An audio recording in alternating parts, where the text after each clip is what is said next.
Hello मेरे प्यारे बच्चों, आज मैं आप लोगों के लिए हिंदी विषय का पहला वीडियो लेकर आई हूँ। लेकिन अपना 12वीं का सिलेबस स्टार्ट करने से पहले मैं कुछ आवश्यक जानकारी देना चाहूँगी।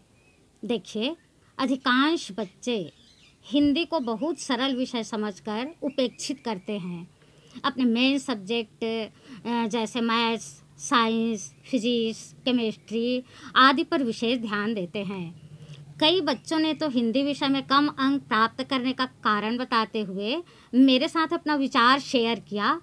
उन्होंने बताया कि मैडम, हमारा तो पूरा समय मैथ्स, फिजिक्स, केमिस्ट्री में ही बीत जाता है, हिंदी के लिए समय ही नहीं मिल पाता।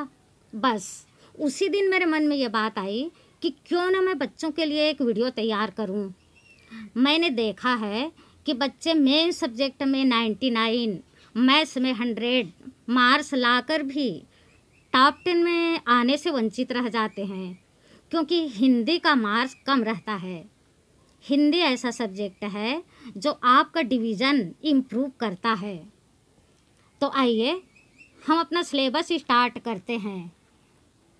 बच्चों, आज हम हिंदी आरोह भाग 2 आधार पाठ्यक्रम का दिन जल्दी जल्दी ढलता है पाठ पढ़ेंगे, जिसके रचनाकार हैं हरिवंश राय बच्चन। हरिवंश राय बच्चन हिंदी जगत के महान कवियों में से एक हैं। तो सबसे पहले मैं उनके जीवन के बारे में संक्षेप में परिचय देना चाहती हूँ। हरिवंश राय बच्चन जी का जन्म 27 नवंबर सन 1907 में इलाहाबाद के प्रतापगढ़ जिले में एक छोटे से गांव में हुआ था। इनकी प्रारंभिक शिक्षा गांव के प्राथमिक शाला से शुरू हुई। अंग्रेजी में एमए की शिक्षा इलाहाबाद के विश्वविद्यालय से प्राप्त की। इन्होंने विदेश जाकर कैम्ब्रिज विश्वविद्यालय से अंग्रेजी साहित्य के विख्यात कवि डब्ल्यू यीट्स की रचनाओं में शोध कर पीएचडी की उपाधि पाई। और बच्चों, यह उनके जीवन का स्वर्णिम समय था। उसके बाद सन 1955 में कैम्ब्रिज विश्वविद्यालय से वापस आकर भारत सरकार के विदेश मंत्रालय में हिंदी विशेषज्ञ के पद पर रहे। इसके पहले वे 1942 से 1952 मतलब 10 वर्ष इलाहाबाद विश्वविद्यालय में प्राध्यापक के पद पर रहे। बाद में राज्यसभा के सदस्य भी चुने गए। बच्चों, सबके जीवन में परेशानी और कठिनाइयों का दौर आता है। बच्चन जी का जीवन भी इससे अछूता नहीं था। उनका विवाह 1926 में हुआ, किंतु मात्र 10 वर्ष के वैवाहिक जीवन के उपरांत इनकी पत्नी का टीबी की बीमारी के कारण सन 1936 में निधन हो गया। और यह इनके जीवन का बहुत ही ज़्यादा मुश्किल का समय था।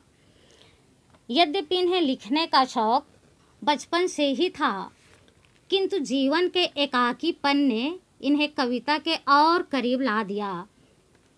फिर कुछ समय बाद सन 1941 में इनका दूसरा विवाह हुआ, जिनसे इनके 2 पुत्र हैं। एक अजिताभ बच्चन जो बिजनेसमैन हैं, और दूसरे अमिताभ बच्चन जी जो सुपरस्टार हैं, जिनसे आप सभी परिचित हैं।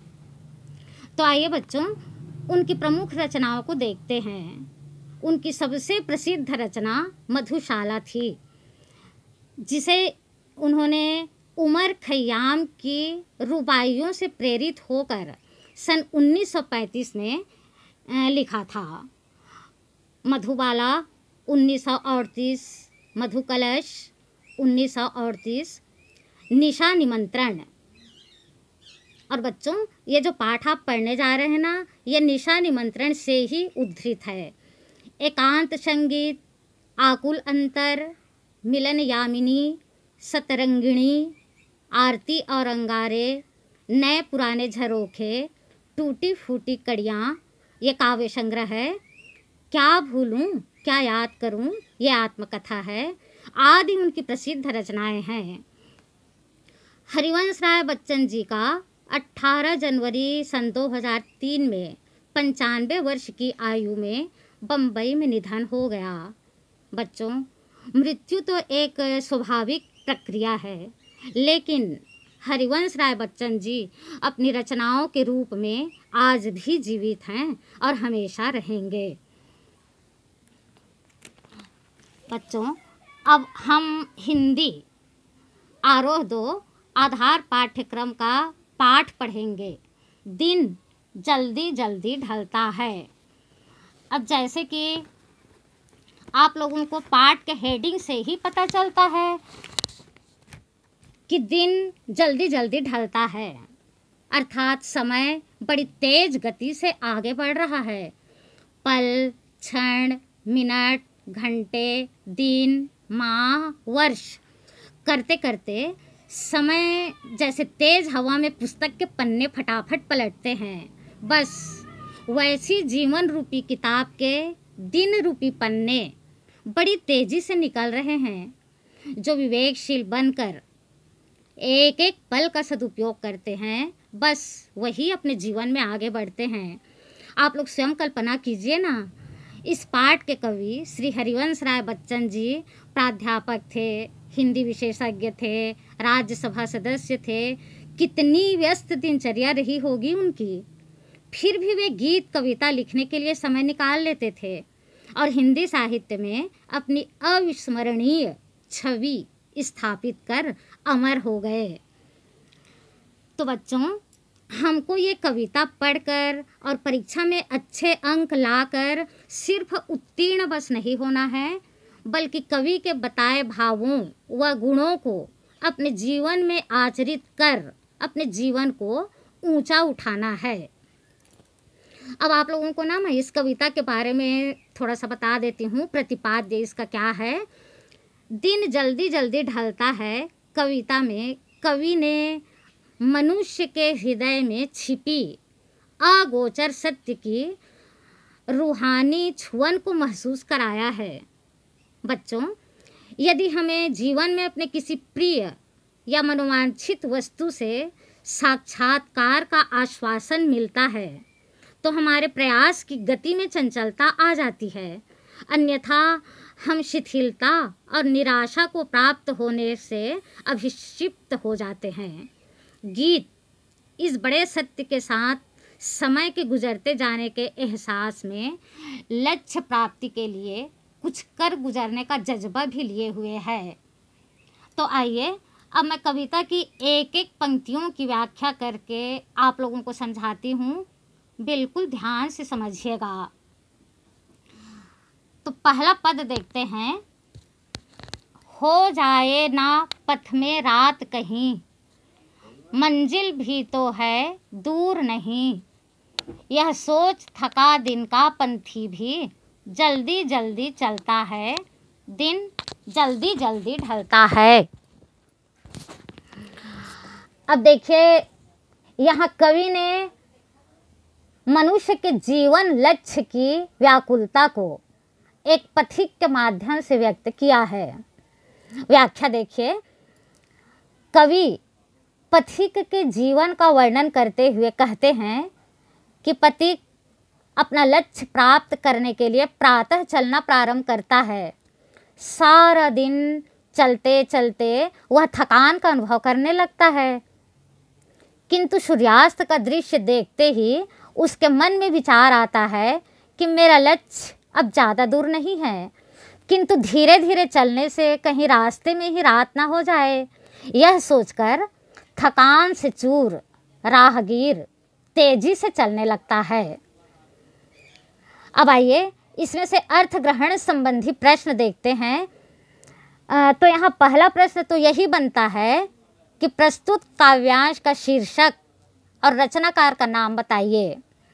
तो शीर्षक है दिन जल्दी जल्दी ढलता है और रचनाकार हैं श्री हरिवंश राय बच्चन। अब फिर दूसरा प्रश्न बनता है, कवि ने पथिक की किस चाहत का वर्णन किया है? तो कवि ने पथिक की लक्ष्य प्राप्ति की चाहत का वर्णन किया है। तीसरा प्रश्न बनता है यहाँ पर, कविता में पथिक की क्या हालत हो गई है? कविता में पथिक चल चल कर थकान का अनुभव कर रहा है। और अगला प्रश्न बनेगा इसमें, पथिक को किस बात की आशंका है? तो पथिक को राह ही में रात हो जाने की आशंका है। अब आइए बच्चों दूसरा पद देखते हैं। बच्चे प्रत्याशा में होंगे, नीड़ों से झांक रहे होंगे, यह ध्यान परों में चिड़ियों के, भरता कितनी चंचलता है, दिन जल्दी जल्दी ढलता है। अब यहाँ पर कवि ने एक पक्षी का अपने बच्चों के प्रति वात्सल्य का वर्णन किया है। व्याख्या देखिए, कवि कहते हैं कि चिड़िया सुबह से ही भोजन की तलाश में निकली है। शाम होते देखकर वह सोचने लगती है कि उसके छोटे छोटे बच्चे घोंसले से इस आशा में झांक रहे होंगे कि उनकी माँ भोजन का दाना लेकर आएगी। यह ध्यान आते ही चिड़िया के पंखों में चंचलता आ जाती है और वह तेज गति से उड़ने लगती है, यह सोचकर कि दिन जल्दी जल्दी ढलने लगा है।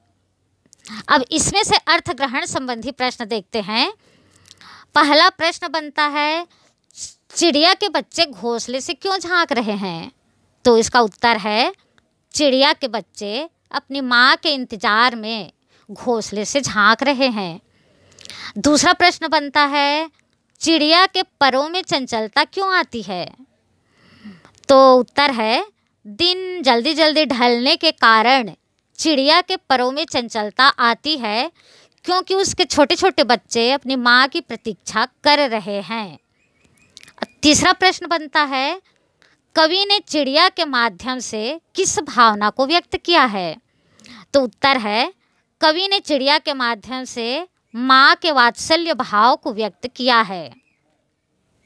और चौथा प्रश्न यहाँ पर बनता है, चिड़िया बच्चों के लिए क्या लाई होगी?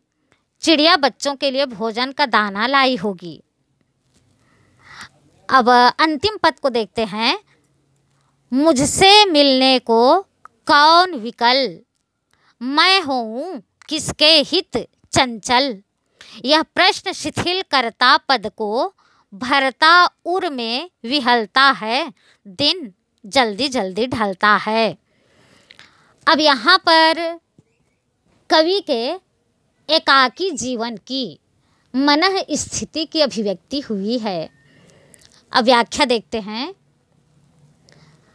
कवि स्वयं से प्रश्न करते हैं कि मुझसे मिलने को कौन व्याकुल है, कौन मेरा इंतजार कर रहा है, मैं किसके हित के लिए चंचल बनूं?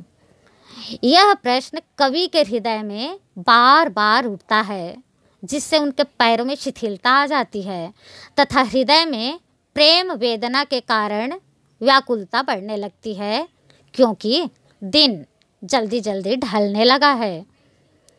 अब इसमें से अर्थ ग्रहण संबंधी प्रश्न देखते हैं। पहला प्रश्न है, कवि के हृदय में विहलता क्यों है? तो इसका उत्तर है, प्रिय के वियोग के कारण कवि के मन में विहलता है, क्योंकि कवि का इंतजार करने वाला कोई नहीं है। दूसरा प्रश्न बनता है, कवि के मन में क्या प्रश्न उठते हैं? तो कवि के मन में प्रश्न उठते हैं कि मुझसे मिलने के लिए कौन व्याकुल है और मैं किसके लिए तत्पर हूँ। ठीक, तो देखा आपने कितनी सुंदर कविता है। हमारे मन में भी अपने लक्ष्य प्राप्ति की व्याकुलता अवश्य होनी चाहिए।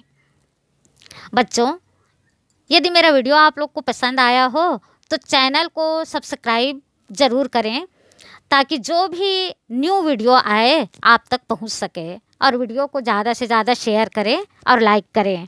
Thank you.